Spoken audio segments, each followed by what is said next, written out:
بسم الله الرحمن الرحیم. اوس په لاین سپیسینګ د ټول ډاکومنټ په لاین سپیسینګ باندې کار کوو. د دیو ترمنځ دلته که تاسو وګورئ دلته یو فاصله ده، خو دلته کله موږ دلته کلیک کو او ډاون اره کې کلیک کو دا د سپینواله کې نه ده، ځکه چې دا فاصله د لاین سپیسینګ نه هلته راغلې ده، نو ځکه دا نه راځي. اوس راځو د ټول ډاکومنټ څنګه د لاین سپیسینګ د دیو په ترمنځ فاصله څنګه زیاتو کمو لرې کوو، نو په دې باندې کار کوو. ډیزاین رایبن ته راځو، دلته ډیزاین رایبن باندې کلیک کوو، بیا راځو ورته چې مثال پاراګراف سپیسینګ. دلته که ورته چې نو سپیسینګ، دلته ګوره ډاکومنټ کې که تاسو کین لوډ ډاکومنټ کې وګورئ، مثال اس باندې ګوره دلته لیکلی چې مثال بیفور 0 پی ټي after 0 پی ټي لاین سپیسینګ یو لاین.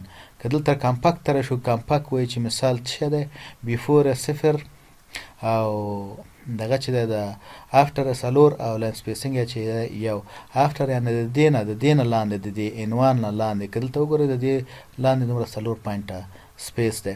که بیرته راشو ورته کمپاکت ټایټ کلیک کوو، مثال ټایټ کې څه دی، مثال بیفور یو صفر افټر شپږ او لاین سپیسینګ یو اشاره پنځلس دی. اوپن کې مثال څنګه دی، دا مثال بیفور چې دی ګوره دلته تاسو دا که چېرته عنوان ته وګورئ، د عنوان ته ګوره دا فاصله دلته زیاته شوه. مثال دلته د دې لاین سپیسینګ فاصله چې وګورئ مثال د دې زیاته شوه، مثال څومره ده، افټر چې دی د دې عنوان لاندې افټر لس دی. که راشو د ریلاکس سیټ ته راشو، مثال د دې شپږ دی افټر بیفور صفر دی او لاین سپیسینګ چې دی یو نیم دی. مثال د دې لاینونو ترمنځ سپیس دا په ټول پروګراف باندې امپلیمنټ کیږي.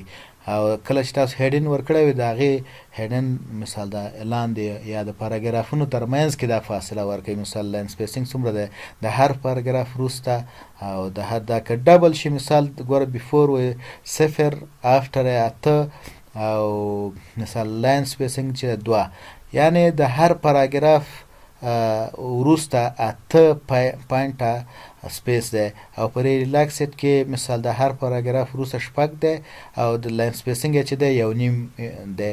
په اوپن کې چې دی مثال په دې کې افټر بیفور صفر دی د مخکې د پاراګراف نه، سپیسینګ افټر چې دی مثال لس پاینټه دی او د پاراګراف ترمنځ لاین سپیسینګ چې دی یو اشاره پنځلس دی.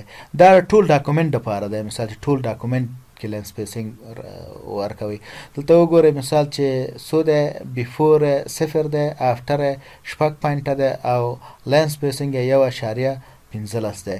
کمپاکت کې وګورئ، مثال کمپاکت کې مثال بیفور چې دی صفر دی افټر چې دی څلور دی او لاین سپیسینګ یو دی.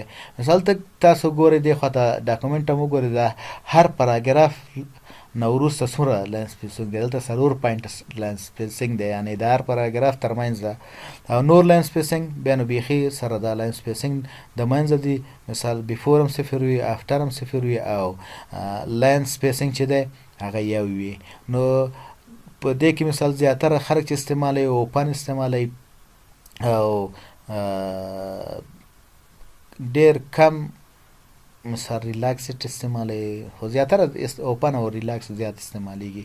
نو دا د هول ډاکومنټ یعنې مکمل ډاکومنټ لاین سپیسینګ یا د پاراګراف وروسته او مخکې سپیسینګ څنګه موږ اجاز کولی شو یا برابرولی شو. دا که چېرته مو دا ویډیو خوښه وي نو زموږ چینل سبسکرایب کړئ او دا ویډیو لایک کړئ، د بیل آیکون کلیک کړئ ترڅو د نوي ویډیوګانو څخه باخبره اوسئ او خپل نظرونه پیشنهادونه زموږ سره شریک کړئ چې ترڅو د دې روزنیز کورس کیفیت ښه شي او نور روزنیز کورسونه ستاسو لپاره جوړول پیل کړو.